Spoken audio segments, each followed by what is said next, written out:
السلام علیکم dear class fellows, آج ہم سورہ بقرہ کی آیت نمبر 124 سے 129 تک سٹڈی کریں گے انشاءاللہ العزیز۔ اعوذ باللہ من الشیطان الرجیم، بسم اللہ الرحمن الرحیم۔ وَإِذِ ابْتَلَىٰ إِبْرَاهِيمَ رَبُّهُ، اور جب مبتلا کیا ابراہیم علیہ السلام کو اس کے رب نے، بِکَلِمَتٍ، کچھ معاملات میں، کچھ چیزوں میں اللہ تعالیٰ نے ابراہیم علیہ السلام کو ٹیسٹ کیا، مبتلا کیا یعنی ان کی آزمائش کی، ان کا ٹیسٹ لیا اللہ پاک نے۔ فَأَتَمَّهُنَّ، تو وہ پورے اترے۔ جو ٹیسٹ اللہ تعالیٰ نے ابراہیم علیہ السلام کے حوالے سے لیا، حضرت ابراہیم علیہ السلام اس آزمائش میں، اس اللہ پاک کے ٹیسٹ میں پورے اترے۔ قَالَ، پھر اللہ پاک نے فرمایا، انی جاعلک للناس اماما، اے ابراہیم میں آپ کو پوری دنیا کا امام بنا رہا ہوں۔ تو پوری دنیا کے امام آج بھی آپ دیکھ لیں کہ حضرت ابراہیم علیہ السلام کے حوالے سے دین ابراہیمی جو چلا آ رہا ہے، اور جو یہودیت اور عیسائیت جو بنی اسرائیل ہے، بنی اسرائیل بھی حضرت ابراہیم ہی کے فالورز ہیں، اور مسلمان محمد رسول اللہ صلی اللہ علیہ وسلم کے ماننے والے بھی حضرت ابراہیم علیہ السلام کے ملت پر ہیں۔ اللہ پاک نے قرآن پاک میں رسول اکرم صلی اللہ علیہ وسلم کو فرمایا، وَاتَّبِعْ مِلَّةَ إِبْرَاهِيمَ حَنِيفًا، کہ اے نبی صلی اللہ علیہ وسلم، آپ ابراہیم علیہ السلام کی اتباع کریں، ان کے طریقے کو فالو کریں، حنیفہ، کیونکہ وہ حنیف تھے، یکسو تھے، ان کی سمت اللہ کی طرف تھی، ان کا رخ اللہ کی طرف تھا۔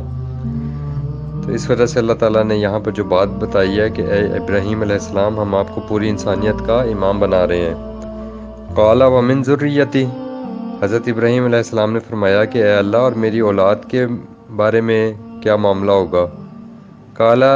اللہ پاک نے کہا، لَا يَنَالُ عَهْدِ الظَّالِمِينَ، کہ اے ابراہیم، ہمارا جو عہد ہے وہ کسی بھی مشرک کے ساتھ نہیں ہوگا۔ جو لوگ اللہ کے ساتھ، دوسروں لوگوں کو بھی اللہ کے ساتھ ساتھ با اختیار سمجھتے ہیں، اور وہ سمجھتے ہیں کہ وہ بھی ہماری آس اور ہماری امید پوری کریں گے، تو اللہ تعالیٰ نے فرمایا کہ اے ابراہیم، جو میرے ساتھ دوسروں کو بھی با اختیار سمجھتا ہے اور ان سے بھی اپنی حاجتیں اور امیدیں باندھتا ہے، ایسے لوگوں کے ساتھ میرا کوئی عہد نہیں ہے کسی قسم کا۔ وَإِذْ جَعَلْنَا الْبَيْتَ مَثَابَةً لِلنَّاسِ وَأَمْنًا، اور ہم نے جب خانہ کعبہ کو لوگوں کے لیے جمع ہونے اور امن کی جگہ بنایا۔ اللہ پاک اب بیت اللہ شریف کے حوالے سے یہ بات بتا رہے ہیں، وَاتَّخِذُوا مِن مَّقَامِ إِبْرَاهِيمَ مُصَلًّى، اور اللہ تعالیٰ نے پھر حکم دیا کہ ابراہیم علیہ السلام جس مقام پر کھڑے ہوئے، ابراہیم علیہ السلام بیت اللہ کے مقام پر کھڑے تھے، بیت اللہ انہوں نے بنایا، اور قرآن اپنی تشریح خود کرتا ہے، آنے والی آیتوں میں آپ کو یہ بات پتہ چلے گی۔ یہاں پر بھی اللہ تعالیٰ نے بیت الحرام کی بات کی ہے، خانہ کعبہ کی بات کی ہے کہ اسے انسانیت کے جمع ہونے کی جگہ بنایا اور امن کی جگہ بنا دیا۔ تو اب تم کیا کرو کہ ابراہیم علیہ السلام کے مقام سے تم نماز کا طریقہ پکڑو۔ آج آپ دیکھ لیں کہ پوری امت کے اندر نماز کے طریقے پر بھی بہت سارے اختلافات موجود ہیں، اور اللہ تعالیٰ نے قرآن پاک میں ایک آسان سا فارمولہ دے دیا کہ اگر سب لوگ بیت اللہ سے ہی نماز کا طریقہ پکڑ لیں تو قطعاً پوری انسانیت میں کہیں بھی نماز کے طریقے کے اوپر کوئی بھی اختلاف نہیں ہو سکتا۔ وَعَهِدْنَا إِلَىٰ إِبْرَاهِيمَ، اور اس وقت ہم نے عہد بھی لیا تھا ابراہیم علیہ السلام سے، وَإِسْمَاعِيلَ، اور اسماعیل علیہ السلام سے، أَن طَهِّرَ بَيْتِي لِلطَّائِفِينَ، کہ میرے گھر کو پاک صاف رکھیں، کس کے لیے؟ طواف کرنے والوں کے لیے، والعاکفین، اور جو لوگ اعتکاف کرتے ہیں، اعتکاف میں بیٹھتے ہیں، والرکع السجود، اور جو اللہ کے آگے جھکتے ہیں رکوع کرنے والوں کے لیے اور سجدہ کرنے والوں کے لیے۔ تو یہاں پر آپ کو یہ بات بھی معلوم ہو گئی کہ حضرت ابراہیم علیہ السلام کے دور سے ہی نماز پڑھی جاتی تھی، جو میں آپ سے کہتا ہوں کہ دین اللہ تعالیٰ نے اسلام ہی اتارا ہے، اور اس میں جن لوگوں نے جہاں جہاں پر بھی انسانیت نے اختلاف کیا، فرق کیا، تو وہ اس کا اسلام کا فرقہ بن گئے، ورنہ اللہ تعالیٰ نے آدم علیہ السلام کو فرسٹ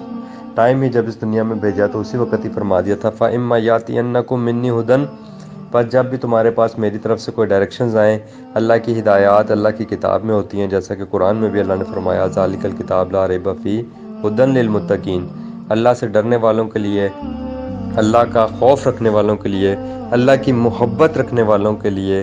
اللہ کو واحد با اختیار ماننے والوں کے لیے اللہ کی کتاب میں ان کے لیے ہدایات موجود ہوتی ہیں۔ تو یہاں پر دیکھیں آپ، سب چیزوں کا ذکر آ گیا، اللہ کے گھر کو طواف کے لیے اللہ کے گھر کو اعتکاف کے لیے، اللہ کے گھر کو رکوع سجود یعنی نمازوں کے لیے پاک صاف رکھو۔ تو یہ حضرت ابراہیم اور اسماعیل کے دور سے ہی یہ ساری چیزیں چلی آ رہی ہیں، قربانی بھی اسی وقت سے چلی آ رہی ہے، حج بھی اسی وقت سے چلا آ رہا ہے۔ وَإِذْ قَالَ إِبْرَاهِيمُ رَبِّ اجْعَلْ هَٰذَا بَلَدًا آمِنًا، اور ابراہیم علیہ السلام نے پھر اللہ پاک سے دعا کی کہ اے اللہ اس گھر کو امن کا شہر بنا، اور کیا کر وَارْزُقْ أَهْلَهُ مِنَ الثَّمَرَاتِ، اور اس کے رہنے والوں کے لیے ثمرات پھلوں میں سے رزق عطا فرمائیں۔ من آمن منہم باللہ والیوم الآخر، اور انہوں نے ساتھ یہ بھی کہہ دیا کہ اللہ ان میں سے جو ایمان لائیں، جو آپ کی بات کو مانیں، ان کے لیے جو دنیا اور آخرت میں یقین رکھتے ہوں، ان کے لیے اے اللہ آپ یہ سارا رزق دیں۔ قالا، اللہ پاک نے آگے سے کتنا پیارا جواب دیا، ومن کفرا، لیکن جو بھی میرا انکار کرے گا، فَأُمَتِّعُهُ، میں اس کو بھی دوں گا، میں اس کو بھی متاع دنیا دوں گا۔ ایسا نہیں ہے کہ جو میرا انکار کرے گا میں اسے متاع دنیا نہیں دوں گا، لیکن اللہ تعالیٰ نے فرمایا قلیلاً، یہ متاع دنیا جتنی بھی ہو وہ قلیل ہی ہوتی ہے، وہ بے حیثیت ہوتی ہے، اس کی کوئی حیثیت نہیں ہوتی، وہ فانی ہے۔ چونکہ دنیا ہی فانی ہے تو دنیا کا سب کچھ بھی مل جائے تو وہ قلیل ہوگا، دنیا بھی چونکہ قلیل ہے، اور دنیا بھی چونکہ فانی ہے تو دنیا میں سب کچھ بھی، پوری دنیا بھی مل جائے تو پوری دنیا بھی فانی ہوتی ہے۔ اس لیے دنیا میں بھی اللہ تعالیٰ نے کہا کہ جو میرا انکار کرنے والے بھی ہیں ان کو بھی میں متاع دنیا دیتا رہوں گا، متاع زیست ان کو دوں گا۔ ثم اضطرہ، اور پھر میں ان کو زبردستی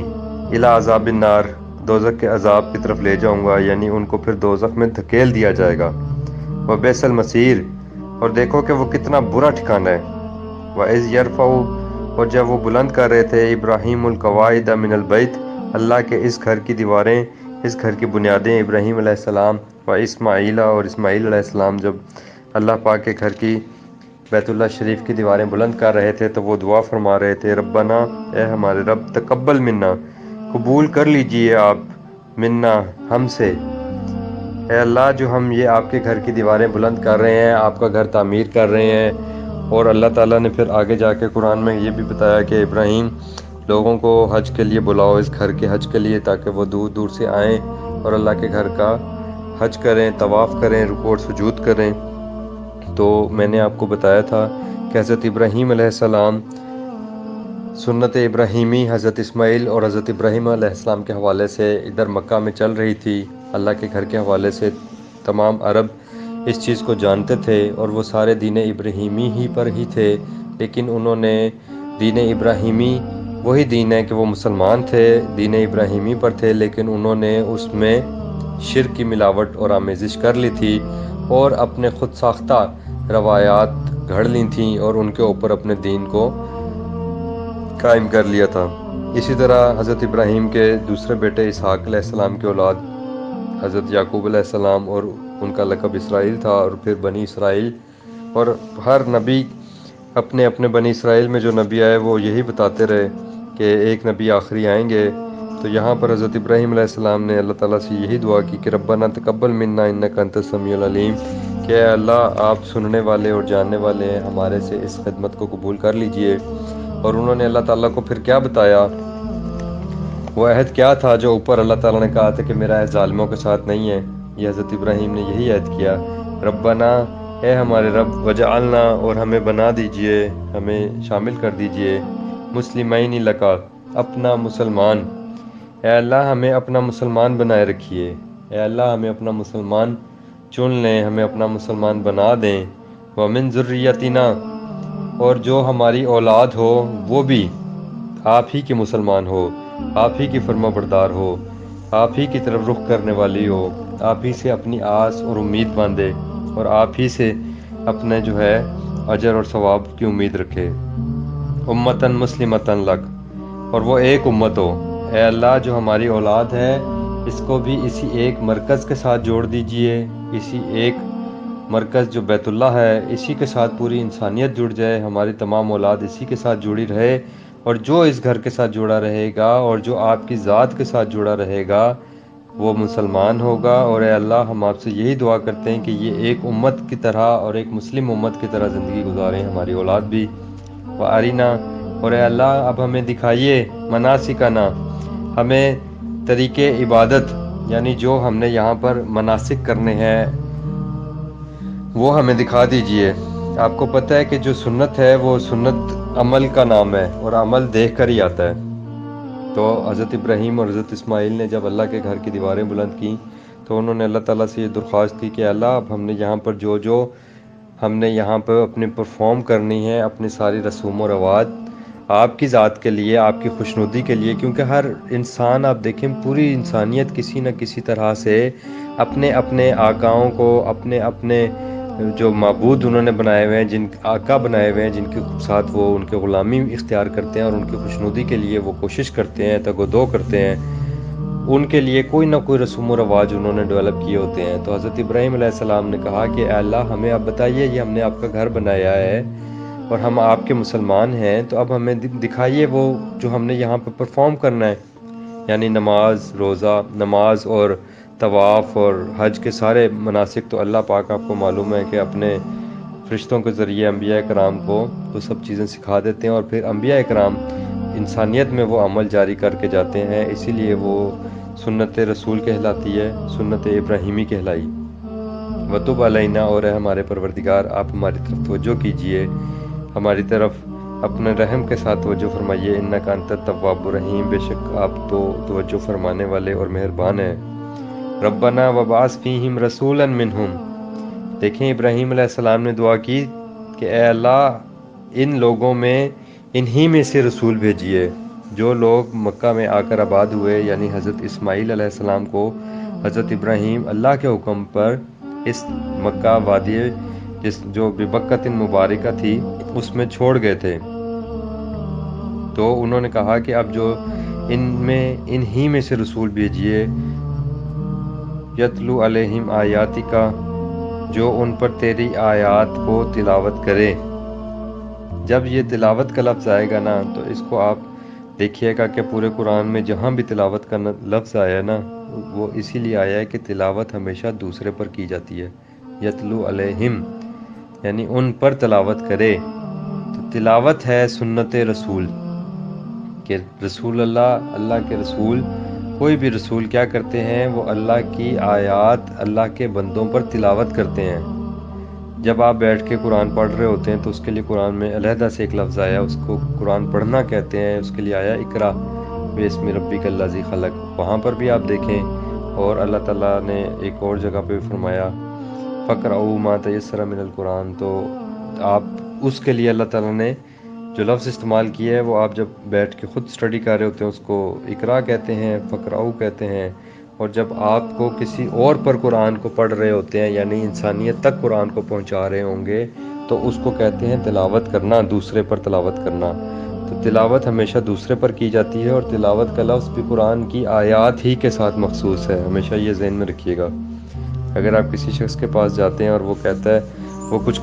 پڑھ رہا ہوتا ہے، تو آپ اس سے پوچھتے ہیں کہ آپ کیا کر رہے ہیں، وہ کہتا ہے تلاوت کر رہا ہوں، تو آپ کو صاف سمجھ آ جاتی ہے کہ یہ قرآن پڑھ رہا ہے۔ تو تلاوت کا لفظ بھی مخصوص ہے، اور یہ اللہ پاک ایسے لفظ استعمال کرتے ہیں کہ تلاوت صرف اللہ کی آیات کی ہو سکتی ہے، اور اللہ کی آیات کی تلاوت یہ ہر رسول کی اور رسول اکرم صلی اللہ علیہ وسلم کی سنت ہے۔ اور دراصل انبیاء کرام کی سنت یہی ہے کہ اللہ کی کتاب کو انسانیت پر پڑھا جائے، انسانیت تک پہنچایا جائے، اور وہ اس آیات کو جب انسانیت پر پڑھیں گے تو وہ کیا ہوگا کہ ایک تو وہ اللہ کی آیات ان کو پہنچا دیں گے، وَيُعَلِّمُهُمُ الْكِتَابَ، اور پھر وہ اس کتاب پر عمل بھی ان کو سکھا دیں گے۔ علامہ ہوتا ہے عمل، سکھانا، سکھانے کے لیے یہ لفظ آیا ہے۔ وَيُعَلِّمُهُمُ الْكِتَابَ یعنی وہ کتاب پر کیسے عمل کرنا ہے، وہ نبی کریم صلی اللہ علیہ وسلم اور تمام انبیاء کرام اس پر عمل کر کے بھی اپنی اپنی امت کو دکھا گئے، اور ان کے اصحاب ان کی سنت پر چلتے ہیں، اور پھر ان کے آگے تابعین، اور پھر تبع تابعین، اور پھر آج ہم اپنے پیرنٹس کو دیکھتے ہوئے، اور سنت تواتر سے آگے چلتی ہے، جیسے سنت ابراہیمی تواتر سے چلتی رہی، اور یہاں تک کہ 2500 سال کے بعد رسول اکرم بھی جب آئے تو اس وقت بھی بیت اللہ میں حج اور طواف اور عمرہ اور قربانی، یہ سارے اعمال جاری تھے، گو کہ انہوں نے بیچ میں شرک کی ملاوٹ کر لی تھی، تو اس کا مطلب یہ ہے کہ عمل میں وہ کیا ملاوٹ کر پائے، لیکن جو انہوں نے کانسیپٹس تھے، جو ان کے نظریات تھے، ان میں انہوں نے ملاوٹ کر لی، اور وہ ان کے نظریات اور ان کے عقیدے وہ خالص اللہ تعالیٰ کے ساتھ نہ رہے، تو یہاں پر بھی آپ کو ایک پوائنٹ یہ بھی ملتا ہے کہ جو ہمارے نظریات ہیں وہ ایمان کا حصہ ہیں، وہ ماننے کا بات ہے۔ ماننا کس کو ہے؟ جو اللہ کی کتاب سے ہمیں ملے چیز، اور عمل کس چیز کا نام ہے؟ وہ سنت رسول ہے، عمل رسول کا نام ہے سنت۔ والحکمتی، اور دانائی کی زندگی بسر کرنا سکھائے، ویزکیہم، اور ان کو شرکی عقائد سے پاک صاف کرے۔ اے اللہ، اے پروردگار، ان میں انہی میں سے ایک پیغمبر مبعوث کر۔ ربنا وبعث فیہم رسولا منہم یتلو علیہم آیاتک ویعلمہم الکتاب والحکمت ویزکیہم۔ اے پروردگار، ان میں انہی میں سے ایک پیغمبر صلی اللہ علیہ وسلم مبعوث فرمائیے جو ان کو تیری آیات سنائیں اور کتاب اللہ پر عمل سکھائیں اور دانائی کی زندگی بسر کرنا سکھائیں اور ان کو شرکیہ عقائد سے پاک صاف رکھیں۔ انک انت العزیز الحکیم، بے شک دراصل یہ اللہ پاک آپ کی حکمت اور آپ کے غلبہ ہر چیز پر ہے۔ تو یہ